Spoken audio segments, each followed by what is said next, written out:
अस्सलाम वालेकुम दोस्तों, कैसे आप सब। उम्मीद करता हूँ खैरियत से होंगे। मैं पठान नाज़िम आप सभी का हेलो लर्निंग यूट्यूब चैनल पर खैर मकदम करता हूँ, वेलकम करता हूँ। जैसा कि आप सब जानते हैं कि सीटेट का इम्तिहान 7 जुलाई 2024 बरोज़ इतवार को कंडक्ट करवाया जाएगा और आपका प्री एडमिट कार्ड जिसमें सिटी मेंशन है, यानी कि आपका जो एग्ज़ाम है कौन सी सिटी में होने वाला है, तो वो आ चुका है। उस पर मबनी जो वीडियो है आपको चैनल पर मिल जाएगा, वहाँ से जाकर आप आपका प्री एडमिट कार्ड डाउनलोड कर सकते हो। और फ्रेंड्स, ये सीडीपी का हमारा दूसरा सेशन है, दूसरी क्लास है, चाइल्ड डेवलपमेंट एंड पेडागोजी, जिसे उर्दू में विकास कहते हैं। इससे पहले हमने जो क्लास ली है उसमें कुछ बातें, कुछ कंसेप्ट जो है तो ग्रोथ एंड डेवलपमेंट के क्लियर हुए हमारे, और ये सेकंड क्लास है। तो चलते हम टॉपिक की तरफ। अगर आप चैनल पर नए हैं तो चैनल को सब्सक्राइब ज़रूर करें और अपने दोस्तों में ज़्यादा से ज़्यादा शेयर करें जो सीटेट की तैयारी कर रहे हैं 2024 की, और वीडियो को लाइक ज़रूर करें। जैसे कि हमने इससे पहले ग्रोथ एंड डेवलपमेंट के ताल्लुक़ से कुछ बातें देखी है इससे पहले वाले सेशन में, और इमोशनल और सोशल डेवलपमेंट। उसके बाद जो है तो हम देखेंगे ग्रोथ के ताल्लुक़ से जो कंसेप्ट से जो तसव्वुरात है उसको इसमें वाज़े किया जाएगा। जैसे कि आपको नज़र आ रहा है कि ग्रोथ जो है, जिसको हम जिसको हम वृद्धि कहते हैं, तो यह विकास का ही छोटा हिस्सा होता है।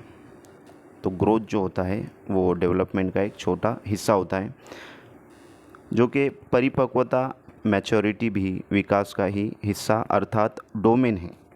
यानी कि परिपक्वता जो है, जिसको मैच्योरिटी कहते हैं, वो भी डेवलपमेंट का एक हिस्सा है, एक डोमेन है। उसके बाद परिपक्वता आनुवंशिकता से संबंधित है। अब परिपक्वता आनुवंशिकता से मुराद यहाँ पर विरासत होता है। तो मैच्योरिटी जो है तो विरासत से रिलेटेड होती है, आनुवंशिकता से संबंधित होती है। तो आपको हिंदी को समझते हुए चलना है। परिपक्वता, maturity, highly related to heredity, यानी कि आनुवंशिकता। तो वही बात आई है कि हाईली रिलेटेड टू हेरिडिटी यानी कि आनुवंशिकता, जिसको विरासत हम कहते हैं। ग्रोथ में यानी कि वृद्धि में क्वांटिटेटिव चेंजेस, मात्रात्मक परिवर्तन होता है। तो ग्रोथ में जो है तो क्वांटिटेटिव चेंजेस होते हैं फ्रेंड्स, जिसे मात्रात्मक परिवर्तन कहते हैं, और उसको जो है तो उर्दू में मिक़दार से जो है तो मतलब मिक़दार उसका होता है, मिक़दारी चेंजेस, तब्दीली।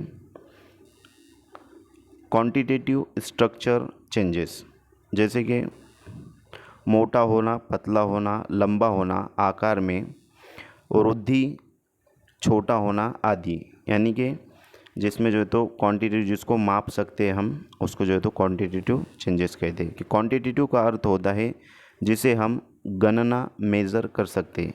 गणना से मुराद यहाँ पर माप सकते हैं, गिन सकते हैं। उसके बाद विकास में हम सभी हिस्सों को माप नहीं सकते। यानी कि डेवलपमेंट है उसमें सब हिस्सों को नहीं मापा जाता, जबकि ग्रोथ के अंदर हिस्सों को माप सकते हैं, चीज़ों को जो है तो हम माप सकते हैं। जैसे कि कोई जो है तो बच्चा है, अब वो उसका जो वज़न कितना है और उसकी हाइट कितनी है, तो ये तमाम चीज़ें माप सकते हैं। और उसका जो विकास है, जो ये ग्रोथ का जो विकास होगा वो मापा जाएगा, ना कि डेवलपमेंट का। डेवलपमेंट जो है तो डायरेक्टली रिलेटेड होता है कॉग्निटिव से, कॉग्निशन से, जिसको जो है तो मतलब दिमाग से रिलेटेड होता है, वहाँ के देखने वाले। तो ग्रोथ का एक समय पर रुक जाती है, यानी कि वृद्धि जो है तो एक समय पर रुक जाती है। जैसे कि बच्चा 18 साल का हो जाता है तो उसके बाद जो है तो उसकी वृद्धि यानी कि उसका जो ग्रोथ होता है, जो उसकी हाइट वगैरह होती है, वो रुक जाती है। जबकि विकास यानी कि डेवलपमेंट गर्भ से कब्र, ऊम टू टूम तक चलने वाली प्रक्रिया है। यानी कि जो विकास होता है, जो डेवलपमेंट होता है, तो ये ऊम टू टूम यानी गर्भ से लेके कब्र तक, यानी कि माँ के पेट से लेके कब्र तक जो है तो ये चलने वाली प्रोसेस है, जिसको हम इल्म हासिल करना भी कहेंगे। डेवलपमेंट यानी कि जो दिमाग से रिलेटेड, अब दिमाग से जो है तो हम इल्म हासिल करते हैं, और ज़्यादातर जो इल्म हम हासिल करते हैं वो देखकर इल्म हासिल करते हैं। आँखों के ज़रिए 83% इल्म हासिल करते हैं इंसान, और कान के ज़रिए जो है तो 11 या 12 इस तरीके से कुछ है, तो उसके ताल्लुक़ से भी देखेंगे बाद में। तो यहाँ पर नेक्स्ट यहाँ पर जो है तो वृद्धि को एक यूनिट, केजी, इंचेस और सेंटीमीटर आदि के तहत मापा यानी कि मेज़रमेंट किया जा सकता है, जबकि विकास के हर पहलू को नहीं। यानी कि वृद्धि जिसे ग्रोथ कहते हैं, बढ़ना, बच्चे का जो है तो छोटे से बड़ा होना, इसको मापा जा सकता है कि 8 साल की उम्र में उसकी हाइट कितनी थी, उसका वेट कितना था, और 12 साल में जो है तो कितना हाइट वेट वगैरह जो है तो उसका है। तो ये सब चीज़ें माप सकते हैं, जबकि विकास जो है तो मापा नहीं जाता। डेवलपमेंट जो कि दिमाग से रिलेटेड, इसको मापा नहीं जा सकता, इसको जो है तो इसका आकलन किया जा सकता है। जैसे कि अगले पॉइंट में नज़र आ रहा है कि विकास का केवल आकलन, असेसमेंट किया जा सकता है। अब यहाँ पर आकलन से मुराद जो है तो तशख़ीस किया जा सकता है। जैसे कि चेस खेलना विकास का हिस्सा है, वही लंबाई बढ़ना वृद्धि का। जैसे कि इससे पहले बताया हमने कि 8 साल की उम्र में बच्चा जो है तो उसका वज़न कितना था, हाइट कितनी थी, और 12 साल में हाइट और वेट उसका जो है तो कितना रहेगा, तो ये मापा जा सकता है। और जो चेस खेलना है तो उसकी समझ से जो है तो ये रिलेटेड रहेगा कि कितना जो है तो उसको समझ में आ रहा है और किस तरीके से वो खेल रहा है, तो ये विकास का हिस्सा है, यानी कि डेवलपमेंट का पार्ट है। नेक्स्ट यहाँ पर ग्रोथ मात्रात्मक या परिमाणात्मक परिवर्तन होता है। यानी कि ये मिक़दार से मुराद होगा कि structural and quantitative changes is called as growth. Next जो है तो वृद्धि सामान्यतः शारीरिक परिवर्तनों से संबंधित है, रिलेटेड टू फिज़िकल चेंजेस। यानी कि ग्रोथ जो है तो फिज़िकल चेंजेस से रिलेटेड है, और यहाँ पर जो है तो मात्रात्मक या परिमाणात्मक परिवर्तन होता है, स्ट्रक्चरल एंड क्वांटिटेटिव चेंजेस, ये ग्रोथ के अंदर ही होता है। नेक्स्ट जो है तो ग्रोथ का मापन सही से किया जा सकता है, क्योंकि यह संकुचित नैरो डोमेन होता है, और वृद्धि में संचारात्मक परिवर्तन शामिल है। संचारात्मक से मुराद यहाँ पर जो है तो साख्त होगा, यानी कि साख्ती तब्दीली जिसे हम कहेंगे कि कोई एक साख्त है किसी की चीज़ की, जो है तो दरख्त वगैरह कहते हैं हम कि साख्त, तो इस तरीके से जो है तो परिवर्तन, संचारात्मक परिवर्तन शामिल होता है ग्रोथ के अंदर, और एक समय के बाद ये रुक जाता है। ग्रोथ जो है तो जिसको हम बड़ा होना कहेंगे, छोटे से बड़ा होना, तो ये एक वक्त आता है कि रुक जाता है। ऐसा नहीं कि ज़िंदगी जितनी है 60 या 65 साल तो इंसान की हाइट बढ़ती रहेंगी, इस तरीके से नहीं होता है। तो एक जगह जाकर जो है तो 18 या 19 या 17 साल में जो तो हाइट रुक जाती है। उसके बाद विकास यानी कि डेवलपमेंट की तरफ आते हैं। अभी तक जो हमने जितनी बातें देखी यहाँ पर, तो वो ग्रोथ से रिलेटेड थी। उसके बाद विकास है जिसे हम डेवलपमेंट कहते हैं। परिमाणात्मक के साथ साथ गुणात्मक परिवर्तन भी शामिल होता है, जैसे कि structural plus functional changes, qualitative changes जिसे हम कहेंगे। विकास का शरीर के विभिन्न शारीरिक, मानसिक तथा व्यवहारिक संगठन से है, तो ये आपको जो है तो ध्यान में रखना है।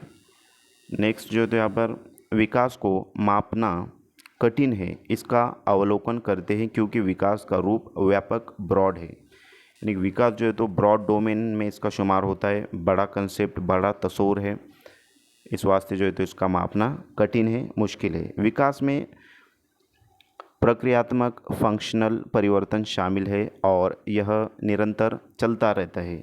यानी कि विकास जो है तो हमेशा चलता रहता है। नोट दी गई यहाँ पर, संपत्तियों का विकास संज्ञानात्मक विकास कॉग्निटिव डेवलपमेंट के अंतर्गत होता है। संपत्तियों का अर्थ होता है कि किसी चीज़ के प्रति कंसेप्ट्स बनाना। कंसेप्ट से मुराद यहाँ पर जो है तो तस्वूर है कि कोई भी चीज़ के अकॉर्डिंग जो है तो हम जहन में एक तस्वीरी खाका बनाते हैं, जिसको तस्वूर कहते हैं, और हम लोग को पता है कि कंसेप्ट्स दिमाग में बनते हैं। तो ये सबको पता है कि कंसेप्ट जो है तो दिमाग में ही बनते हैं। नेक्स्ट यहाँ पर एक टेबल दिया गया है, इसको आपको अच्छे से याद रखना है। ग्रोथ इसके ताल्लुक से क्या क्या बातें यहाँ पर देखेंगे। फर्स्ट जो है तो मात्रात्मक या परिमाणात्मक परिवर्तन, और यहाँ पर डेवलपमेंट में व्यापक जो है तो परिमाणात्मक के साथ साथ गुणात्मक परिवर्तन, यानी कि परिमाणात्मक के साथ साथ जो है तो गुणात्मक परिवर्तन इसमें होता है। वृद्धि सामान्यतः शारीरिक परिवर्तनों से संबंधित है। तो ये बात जो है तो वाज़ेह है कि ग्रोथ जो है तो शारीरिक यानी कि फिजिकल चेंजेस, जिस्मानी तब्दीली से रिलेटेड ताल्लुक़ रखता है, और जबकि विकास के आशय शरीर के विभिन्न शारीरिक, मानसिक तथा व्यवहारिक संगठन है।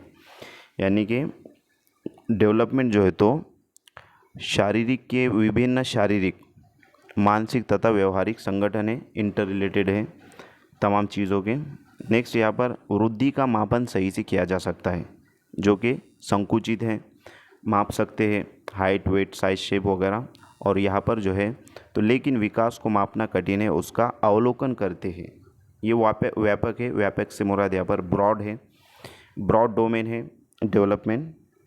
उसको खाली समझ सकते हैं कि जो स्टूडेंट है, फॉर एग्जांपल क्लास में टीचर पढ़ा रहा है, एक बच्चा जो है तो बहुत कमज़ोर था, मैथमेटिक्स हो या साइंस हो, कोई भी सब्जेक्ट में, और बाद में धीरे धीरे जो है तो उसको समझने लगता है, और वो होशियार जो है तो सब्जेक्ट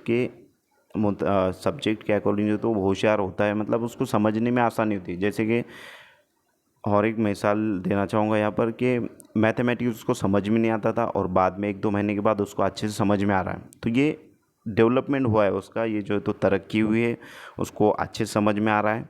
तो ये डेवलपमेंट का पार्ट रहेगा, उसको अवलोकन कर सकते, खाली समझ सकते कि ये पहले जो है तो ऐसा था और अब जो है तो इस तरीके से इसमें चेंजेस आए। लास्ट यहाँ पर इसमें संचारात्मक परिवर्तन शामिल है, और एक समय के बाद रुक जाती है ग्रोथ।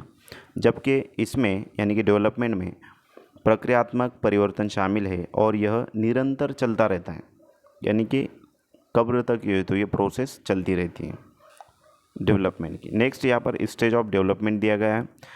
तो यहाँ पर 4 स्टेज दी गई, 4 स्टेज है डेवलपमेंट के, ये आपको अच्छे से जहन में रखना है। इस पर हम अपनी क्वेश्चन आ चुका है प्रीवियस ईयर जो पेपर हुए हैं। फर्स्ट यहाँ पर इन्फेंसी दिया गया है, जिसे शिशु अवस्था कहते हैं, जो कि 0 से 2 साल तक होती है। इन्फेंसी 0 से 2 साल, जिसको शिशु अवस्था कहते हैं। नेक्स्ट यहाँ पर अर्ली चाइल्डहुड दिया गया है, जिसे पूर्व बाल्यावस्था कहते हैं, और वो 2 से 6 वर्ष तक होती है। नेक्स्ट यहाँ पर दिया गया है थर्ड लेटर चाइल्डहुड, जो कि उत्तर बाल्यावस्था है, और 6 से 12 वर्ष तक होती है। नेक्स्ट एडोलसेंस दिया गया है, किशोरावस्था जिसे कहते हैं, और 12 से 18 वर्ष तक जो है तो ये होती है। अब आपको ये जहन में रखना है कि हमने ये अभी जो देखा है ये स्टेज ऑफ डेवलपमेंट है, ठीक है। स्टेज ऑफ डेवलपमेंट 4 है, infancy, early childhood, letter childhood और एडोलसेंस। 0 से 2, 2 से 6, 6 से 12 और 12 से 18। तो इसमें 6 जो है तो 0 से 2 और 2 से 6 पर आने के बाद 6 साल का जो है तो यहाँ पर डिफरेंट है। नेक्स्ट नोट दी गई कि WHO के मुताबिक उसका मानना है, WHO का मानना है कि 10 से 19 वर्ष का आयु वर्ग किशोर अवस्था के अंतर्गत आता है। 10 से 19 साल का भी जो आयु है, जो एज है, वो किशोर अवस्था में आ सकती है। नेक्स्ट यहाँ पर दिया गया है, शिशु अवस्था के पहले भी एक अवस्था होती है जिसे प्री नेटल स्टेज कहते हैं। यानी कि प्री नेटल स्टेज ये जो है तो शिशु अवस्था यानी कि बच्चे की पैदाइश से पहले जो अरसा होता है, जिसे हम कहेंगे कि बच्चा जब माँ के पेट में होता है, जिसे प्रेगनेंसी, जैसे कि प्रसव पूर्व अवस्था, प्री नेटल स्टेज जिसे कहेंगे कि बच्चा माँ के पेट में होता है।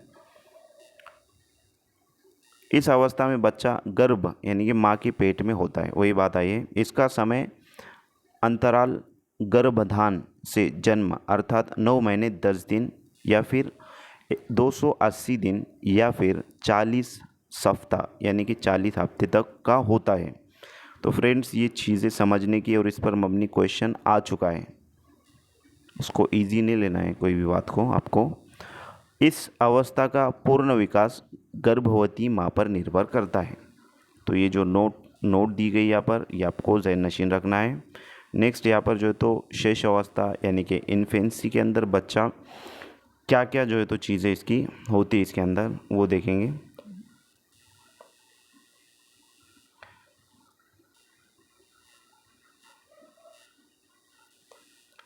जन्म 0 से 2 वर्ष तक ये जो इन्फेंसी होता है।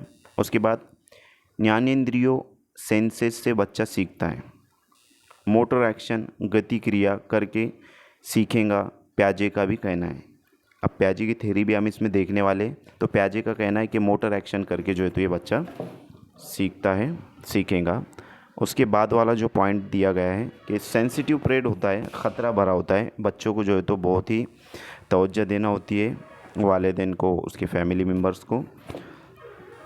नेक्स्ट यहाँ पर दिया गया लास्ट वाला कि physical development mental development fast होता है। इन बच्चे के जो फिज़िकल डेवलपमेंट है, यानी कि जैसे कि बच्चा पैदा हुआ और उसके बाद देखते देखते 6-7 महीने में जो है तो वो रेंगने लग जाता है। उसके बाद 1 साल या 9 महीने के बाद जो है तो वो चलने भी लग जाता है। तो बहुत स्पीड में जो है तो ये प्रोसेस होती है। तो ये चीज़ों को आपको समझना है। नेक्स्ट यहाँ पर दिया गया है पूर्व बाल्यावस्था, जिसे हम अर्ली चाइल्डहुड कहते हैं। इसके अंदर 2 से 6 वर्ष तक जो है तो ये होता है। टॉय एज जिसे कहेंगे, खिलौना आयु, प्ले एज भी कहते हैं। और एरिक एरिक्सन का कहना है कि प्ले एज है। एरिक एरिक्सन जो है तो ये एक साइकोलॉजिस्ट है। उसके बाद फास्टेस्ट लैंग्वेज डेवलपमेंट, 2 से 6 वर्ष में जो है तो बच्चा लैंग्वेज को यानी कि ज़बान को बहुत ही फास्ट तरीके से उसकी तरक्की होती है, ज़बान की बोलने की सलाहियत जिसे हम कहेंगे। इमिटेटिव एज, नकल करके बच्चा सीखता है, ये कहा गया है। नेक्स्ट भाषा विकास के लिए पूर्व बाल्यावस्था sensitive, critical, fast language development संवेदनशील होता है। और physical development fastest after birth, socialisation is also repeat.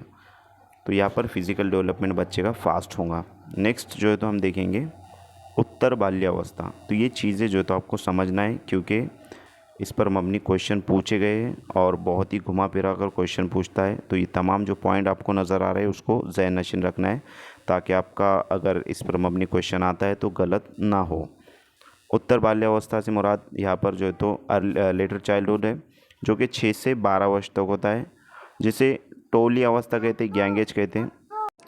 Next यहाँ पर जो है तो गेम एज भी इसे कहेंगे कि बच्चे जो है तो गैंग एज इस वास्ते कहेंगे कि फ्रेंड सर्कल में बच्चे रहते। गेम एज यानी कि बच्चे खेलने के शौकीन होते हैं। उसके बाद एलिमेंट्री स्कूल एज, स्कूल में जब बच्चे जाते हैं तो फ्रेंड सर्कल जो है तो उनकी लॉन्ग टर्म फ्रेंडशिप होती है।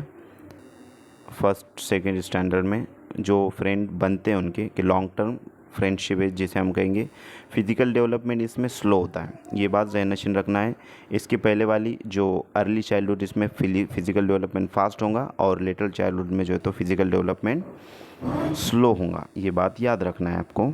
नेक्स्ट यहाँ पर दिया गया है शेडो मैच्योरिटी, मिथ्य परिपक्वता में जो है तो तलबा होते हैं, बच्चे होते हैं। मोटर डेवलपमेंट यहाँ पर फास्ट होगा तलबा का, बच्चों का। और लेटेंसी स्टेज, सुष्पता अवस्था, फ्राइड का कहना है, सिगमंड फ्राइड। उसके बाद इंडस्ट्री वियर्स इनफेरिटी, एरिक्सन का कहना है। और लास्ट यहाँ पर दिया गया है कॉन्क्रीट ऑपरेशनल, ये जो है तो प्याजे की स्टेज है। नेक्स्ट एडोलसेंस पे चलते हैं। तो मैं उम्मीद करता हूँ फ्रेंड्स आपको ये समझ में आ रहा होगा। अगर कुछ आपको नहीं समझ में आ रहा होगा तो आप कमेंट बॉक्स में कमेंट कर सकते हो, कोई आपका अगर क्वेश्चन होगा तो। ट्रांजिशनल पीरियड जिसको कहेंगे, परिवर्तन का काल, संक्रमण काल जिसको कहते हैं। गोल्डन पीरियड भी होता है, स्वर्णिम काल जिसे हम कहेंगे। और स्ट्रेस एंड स्टॉर्म, तनाव और तूफान की अवस्था, स्टैनली हॉल के द्वारा जो है तो कहा गया है ये कि एडोलसेंस जो है तो तनाव और तूफान की अवस्था भी होती है। लीडरशिप स्किल जो है तो इसके अंदर डेवलपमेंट होती है, डेवलप होता है लीडरशिप स्किल का। और लैक्स इमोशनल स्टेबिलिटी, उसके बाद आइडेंटिटी क्राइसिस का अर्थ है कि बच्चा यह ढूंढ रहा है मैं हूँ कौन। एरिक एरिक्सन के अनुसार जो है तो बच्चे के अंदर ये बात होती है। उसके बाद ब्रिज परेड भी इसको कहते हैं। और एडolescent ईगोसेंट्रिज्म। उसके बाद स्प्रिंग सीजन, बसंत ऋतु। नेक्स्ट यहाँ पर जो है तो एक ब्रिज दिया गया है जो कि बहुत ही इम्पोर्टेंट है और बहुत ही आसान भी है, आसानी से आपको समझना है। ब्रिज जो है तो यहाँ पर पुल का काम करता है क्योंकि पुल को ही ब्रिज कहते हैं। तो यहाँ पर फ्रेंड्स दिया क्या गया है, चाइल्डहुड और एडल्टहुड के दरमियान जो दिया गया है वो है एडोलसेंस। ठीक है, जो ब्रिज पुल का काम करता है। अब बच्चा जो है तो यहाँ पर यहाँ से तो यहाँ तक जो उसका टाइमिंग पीरियड है जिसको चाइल्डहुड से एडल्टहुड तक के जो दरमियानी वक्फा है उसको एडोलसेंस कहते हैं। इसके ताल्लुक से हम ऊपर देख चुके हैं। नीचे जो दिया गया है और नेचर एंड नर्चर। अब नेचर और नर्चर क्या है, तो नेचर से मुराद यहाँ पर हेरिडिटी जिसको स्टैटिक कहते हैं, और नर्चर से मुराद एनवायरनमेंट है जिसको डायनामिक होता है एनवायरनमेंट। नेचर यानी कि कुदरत और हेरिडिटी से मुराद विरासत, और नर्चर यानी माहौल एनवायरनमेंट डायनामिक। ठीक है, जैसे कि बच्चा जब पैदा होता है तो जैसे कि हम कहते हैं कि उसकी आंखें वालिद साहब पर गई है और दादा जान पर जो है तो उसके हाथ पैर की उंगलियां वगैरह वगैरह, ये पेशानी जो है तो इस पर गई है, खाला पर फूफू पर तो वगैरह वगैरह। ठीक है, ये हेरिडिटी से रिलेटेड रहेगा। और नर्चर यानी कि इन्वायरमेंट कि बच्चा जो है तो कहाँ पर, बच्चा कौन से माहौल में है, कौन से जो है तो इलाके में है, ये चीज़ें इसके अंदर आएंगी। और इन्वायरमेंट जो है तो हम चेंज कर सकते हैं लेकिन हेरिडिटी को चेंज नहीं किया जा सकता, ये यहाँ पर बात, ये जो है तो कंसेप्ट है। नेक्स्ट, जैसे कि एडिट्यूड नहीं होता है, हेरिडिटी प्लस इन्वायरमेंट नहीं होता है, बल्कि हेरिडिटी इनटू इन्वायरमेंट होता है। हेरिडिटी प्लस इन्वायरमेंट नहीं होगा बल्कि हेरिडिटी इनटू इन्वायरमेंट होता है, अर्थात आनुवांशिकता और वातावरण विकास में बराबर के हकदार होते हैं। हेरिडिटी फिक्स्ड, स्टैटिक, स्थायी है। हेरिडिटी फिक्स्ड होती है, अगर किसी के बाल जो है तो बचपन में ही सफ़ेद है कुछ, तो वो हमेशा वैसे ही रहेंगे, उसमें कोई चेंजेस नहीं कर सकते हम। अगर किसका रंग सांवला है तो सांवला ही रहेगा ओरिजिनली, अब वो क्रीम वगैरह आप लगा सकते हैं तो वो अलग बात है। तो ये हेरिडिटी है, यानी कि विरासत में जो चीज़ें हमको मिली है वो हेरिडिटी कहलाएंगी, फिक्स्ड होंगी और स्टैटिक होंगी। जबकि इन्वायरमेंट जो है तो डायनेमिक है, चेंजेबल है, परिवर्तनशील है। कि तलबा बच्चे जो है तो पढ़ लिख कर कोई बच्चा डॉक्टर इंजीनियर बन गया, अब जो गांव में रहता था तो शहर में शिफ्ट होगा तो उसका वातावरण और इन्वायरमेंट वो चेंज होगा। तो ये डायनेमिक है, चेंजेबल है। ठीक है, जैसे कि एक जगह से दूसरी जगह जाना, अब बहुत अच्छे से स्टडी कर लिया उसने और डॉक्टर बन गया, अमेरिका में चले गया या फिर चाइना में चले गया या फिर दीगर ममालिक में चले गया, तो इस तरीके से जो है तो चेंजेबल है। इन्वायरमेंट वहाँ का चेंज हो सकता है लेकिन हेरिडिटी चेंज नहीं हो सकती। ठीक है, heredity can best be viewed as something that sets a range basis within which an individual's development is actually shaped by the support and opportunities of the environment. Next यहाँ पर देखेंगे हम principle of development, यानी कि development के उसूल क्या है। प्रिंसिपल ऑफ डेवलपमेंट यहाँ पर दिया गया है, अभी हम डेवलपमेंट में ही चल रहे हैं, ये बात आप ज़हन नशीन रखें। तो फ्रेंड्स यहाँ पर principle of development and development के उसूल देखेंगे हम। डेवलपमेंट इज़ कंटिन्यूस, यानी कि डेवलपमेंट हमेशा चलने वाली प्रोसेस है, सतत चलने वाली प्रोसेस है। नेक्स्ट यहाँ पर नज़र आ रहा है कि rate of development various person to person, विकास की दर भिन्न होती है। Development proceeds from general to specific, ये चीज़ याद रखना है कि डेवलपमेंट जो है तो जनरल टू स्पेसिफिक होता है। Next, growth and development is a product of both heredity and environment, ये चीज़ याद रखना है कि ग्रोथ और डेवलपमेंट जो है तो product of both heredity and environment. Next, development is predictable यानी कि पूर्वानुमान। There is a constant interaction between all factors of development. All types of development are interrelated. PCSE यानी कि physical, cognitive, social, emotional is interrelated all types of development. ठीक है। Next यहाँ पर principle of direction. अब direction अभी जो है तो हमने डेवलपमेंट के प्रिंसिपल देखे, अब डायरेक्शन के देखेंगे। ये भी क्वेश्चन आता है तो ये भी आपको जो है तो अच्छे से इसको समझना है।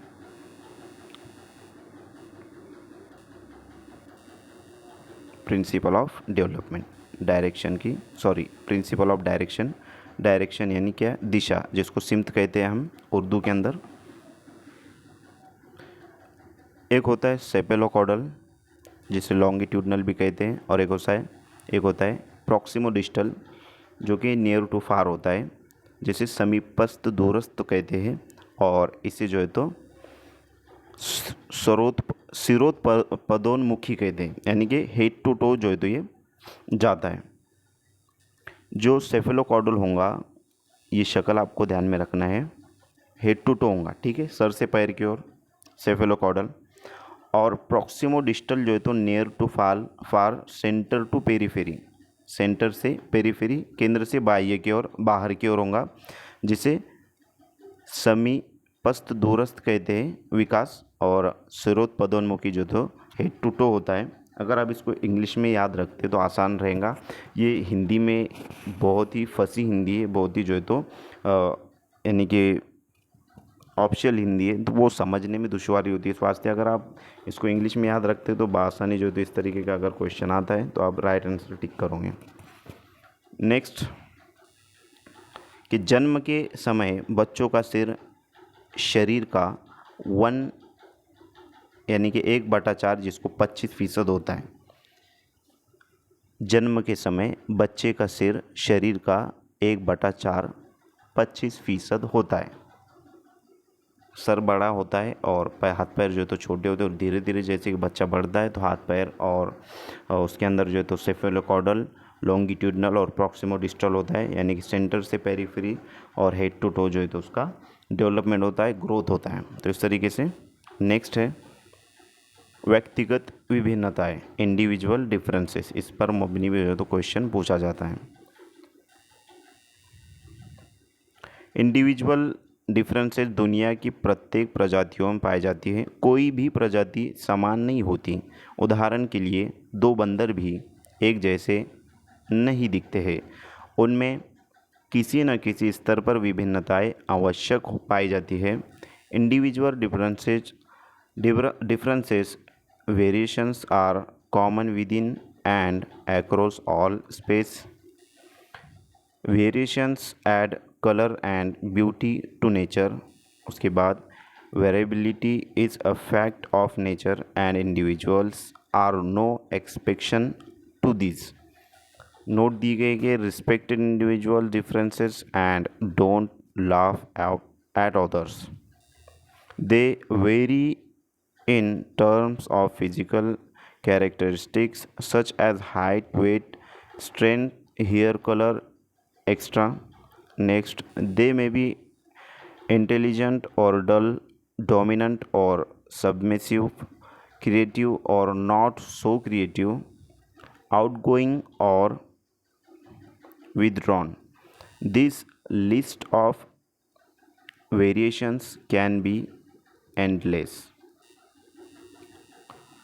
व्यक्तिगत विभिन्नताओं का आधार बेसिस ऑफ इंडिविजुअल डिफरेंसेस। किन किन चीज़ों पे जो है तो बेसिस होता है इंडिविजुअल डिफरेंसेस, ये देखेंगे कि यहाँ पर इंटेलिजेंस, जिसे बुद्धि कहते हैं, उसके बाद रुचि यानी कि दिलचस्पी, इंटरेस्ट कहेंगे, वैल्यूज़ मूल्य कहेंगे, उसके बाद एप्टीट्यूड अभिक्षमता, और पर्सनैलिटी शख्सियत, जिसको कहेंगे व्यक्तित्व कहते हैं। नेक्स्ट, यहाँ पर जो है तो विद्यालय में यूनिफॉर्म आवश्यक है, परंतु एक शिक्षक के लिए टीचिंग टेक्निक में यूनिफॉर्म अर्थात एक समान होना आवश्यक नहीं है, क्योंकि प्रत्येक बच्चे के पास अपनी अलग अलग अभिरुचि यानी कि दिलचस्पी होती है। उसके बाद इसलिए बच्चों की अभिरुचि के आधार पर एक शिक्षक को टीचिंग टेक्निक फॉलो करना चाहिए। ये नहीं कि एक ही टेक्निक द्वारा सारे बच्चों को ज्ञान का साझा करें। देखिए, एक तरीके से जो है तो बच्चों को आपको टीचिंग नहीं करना है। हर बच्चे के अंदर अलग अलग जो है तो सलाहियतें होती है और उसको मद्देनज़र रखते हुए अलग अलग टीचिंग मेथड तरीके तदरीस इस्तेमाल करना है, ताकि बच्चों को इल्म हासिल करने में और आपको इल्म तक़सीम करने में, इल्म देने में जो है तो आसानी हो और बच्चों को भी समझने में आसानी और तमाम बच्चों को जो है तो समझ में आ सके।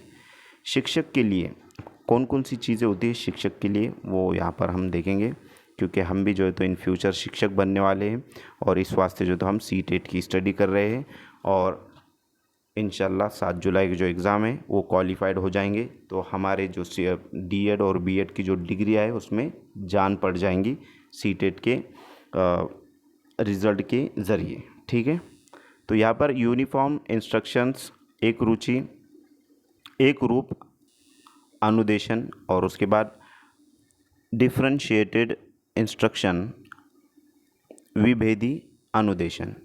यदि बच्चों का ग्रुप बनाए तो विभेदी अनुदेशन का प्रयोग होना चाहिए। उसके बाद होमोजेनस नहीं हेट्रोजीनियस बनाएं, और होमोजेनस मीन्स सेम। बच्चों को जो है तो होमोजेनस नहीं बनाना है बल्कि हेट्रोजीनियस बनाना है।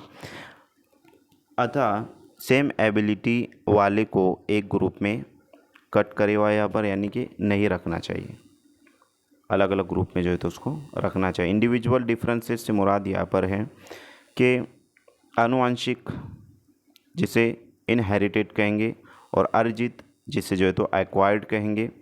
फिज़िकल, मेंटल, टेम्परामेंटल, ये जो है तो इनहेरिटेड रहेगा, और यहाँ पर एक्वायर्ड जो है तो सोशल,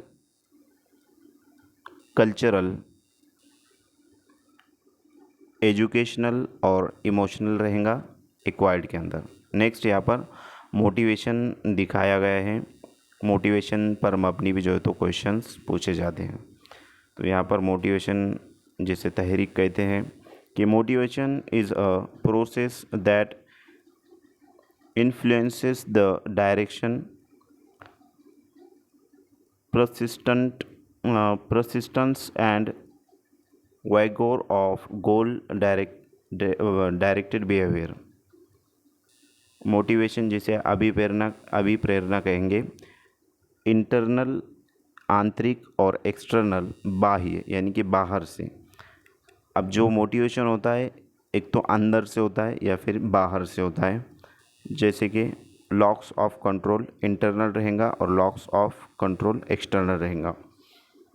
अब कोई स्पीच सुनकर जो है तो हमको एक मोटिवेट मिल जाता है। फॉर एग्ज़ाम्पल यहाँ पर मिसाल देना चाहूँगा मुनव्वर जमा सर की, कि वो जब स्पीच देते हैं तो वो सुनकर जो है तो अंदर से एक तहरीक आती है, यानी कि एक मोटिवेशन मिलता है हमें कि यार कुछ ना कुछ करना चाहिए। ठीक है, तो ये जो है तो आंतरिक अभिप्रेरणा रहेंगी, आंतरिक जो है तो मोटिवेशन रहेंगे।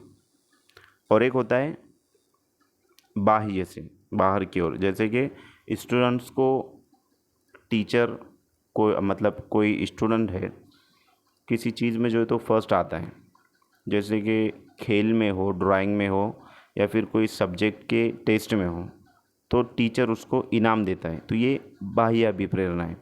तो आंतरिक अभिप्रेरणा जो है तो हमको स्टूडेंट में इंक्लूड करना होती है, ना कि बाह्य, क्योंकि अगर हम इस तरीके से करते हैं, उसको इनाम देते हैं, तो वो उसको जो है तो इनाम हासिल करने की एक चाहत होती है, और ये चीज़ हमको नहीं करना है, बल्कि हमको जो है तो आंतरिक अभिप्रेरणा, इंटरनल मोटिवेशन जो है तो उसके अंदर इंक्लूड करना है, कि ख़ुद से जो है तो करने की कोशिश करें, इल्म हासिल करने की, वगैरह वगैरह। तो यहाँ पर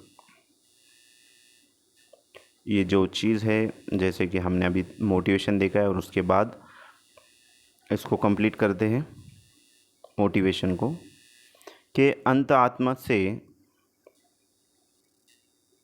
इंटरनल से मुराद है यहाँ पर लोभ की दृष्टि से एक्सटर्नल, जैसे कि रिवॉर्ड, सैलरी, मार्क, अभी जैसे कि हमने मिसाल दी है। उसके बाद अमेरिकी मनोवैज्ञानिक B.F. स्कैनर, एक जो है तो अमेरिकी मनोवैज्ञानिक है, साइकोलॉजिस्ट है, ब्रूफ फ्रेडरिक स्किनर का अभिप्रेरणा के संबंध में मानना है कि मोटिवेशन नेशनल हाईवे की तरह होता है। जितना अच्छा मोटिवेशन होगा सक्सेस रेट उतना ही अच्छा होगा। जितना जो है तो अच्छे तरीके से मोटिवेशन होगा उतना जो है तो सक्सेस की तरफ हम जाएंगे और सक्सेस होंगे। जैसे कि आप स्टडी कर रहे हो और इंशाल्लाह आप जो है तो 7 जुलाई का जो एग्ज़ाम है सीटेट का वो क्वालिफाइड होंगे। बच्चों में इंटरनल आंतरिक अभिप्रेरणा को बढ़ावा देना चाहिए, जैसे कि इससे पहले हमने मिसाल देकर समझाया आपको।